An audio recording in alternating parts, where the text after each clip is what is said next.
दोस्तों आज मैं आपको इतिहास की एक ऐसी अजीबोगरीब रानी के बारे में बताऊंगा जो अपने समय की महान योद्धा होने के साथ साथ बहुत बड़ी अय्याश भी थी और इसीलिए इतिहासकारों का कहना है कि इसकी अय्याशियों ने इसके अच्छे कामों पर पानी फेर दिया। दोस्तों ये मर्दों के जिस्म की इतनी भूखी थी कि उसके लिए ये कुछ भी कर सकती थी। दोस्तों हम बात कर रहे हैं अफ्रीका की मशहूर रानी नाजिंगा की, जिसका जन्म 1583 अंगोला में हुआ था। नाजिंगा दो बहनें और इसका एक भाई निगोला था, पर तीनों में नाजिंगा सबसे तेज तर्रार और बहादुर थी, जिस कारण इसे हथियार चलाना और राजनीति में अच्छा नॉलेज हो गया था। वहीं इसका भाई बददिमाग था, फिर भी इसके पिता की मौत के बाद इसके भाई को गद्दी पर बैठाया गया।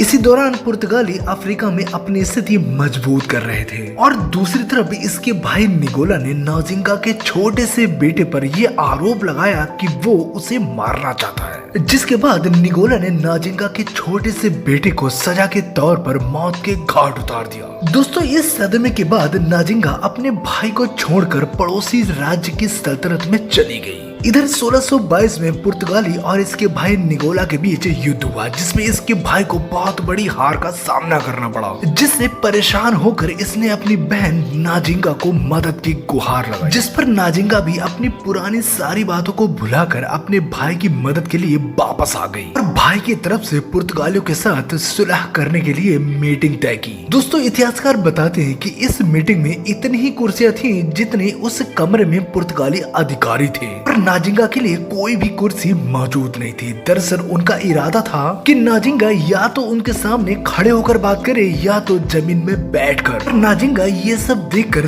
तुरंत भाग गई और उसने तुरंत अपने एक सिपाही को इशारा किया और वो सिपाही कुर्सी की तरह झुक गया और जिस पर नाजिंगा बैठकर बात करने लगी। पर सुलह होने के बाद भी पुर्तगाली ज्यादा दिनों तक अपनी बात पर कायम न रह सके और इन लोगों ने वहाँ के लोगों को गुलाम बना बना कर जहाजों में भरकर दूसरे इलाकों में बेचना शुरू कर दिया, जिस पर नाजिंगा ने अपने भाई की इन नाकामियों को देखने के बाद उसने अपने भाई निगोला को जहर देकर मार दिया, क्योंकि वो पुर्तगालियों को कंट्रोल नहीं कर पा रहा था और सत्ता की बागडोर अपने हाथ में लेने के बाद नाजिंगा ने पुर्तगालियों पर जोरदार हमले शुरू कर दिए, जिसमें वो सफल भी हुई, पर खुद के कबीले के लोग ही जब उसके खिलाफ होने लगे, जिस कारण उसे वहां से भागकर पड़ोसी राज्य में शरण लेनी पड़ी।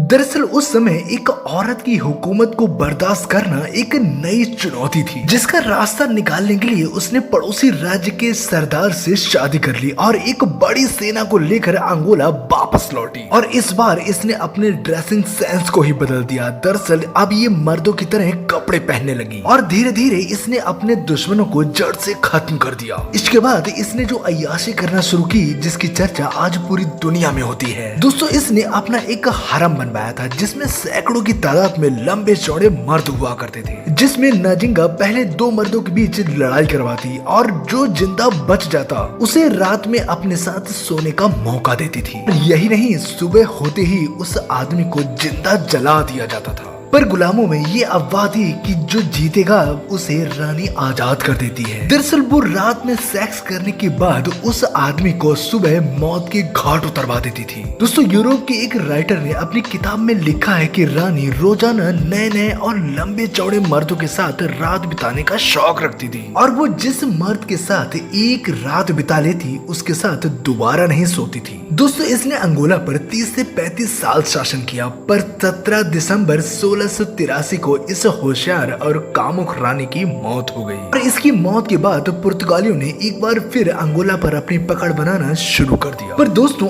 आज भी नाजिंगा को अंगोला में एक हीरो की तरह याद किया जाता है। वैसे दोस्तों इस अफ्रीकन क्वीन नाजिंगा के बारे में आपका क्या कहना है, कमेंट्स करके जरूर बताएं। और अगर आपको ये वीडियो अच्छा लगा हो तो प्लीज सब्सक्राइब करें, क्योंकि हम ऐसे ही रियल और इंटरेस्टिंग वीडियो लाते रहते हैं।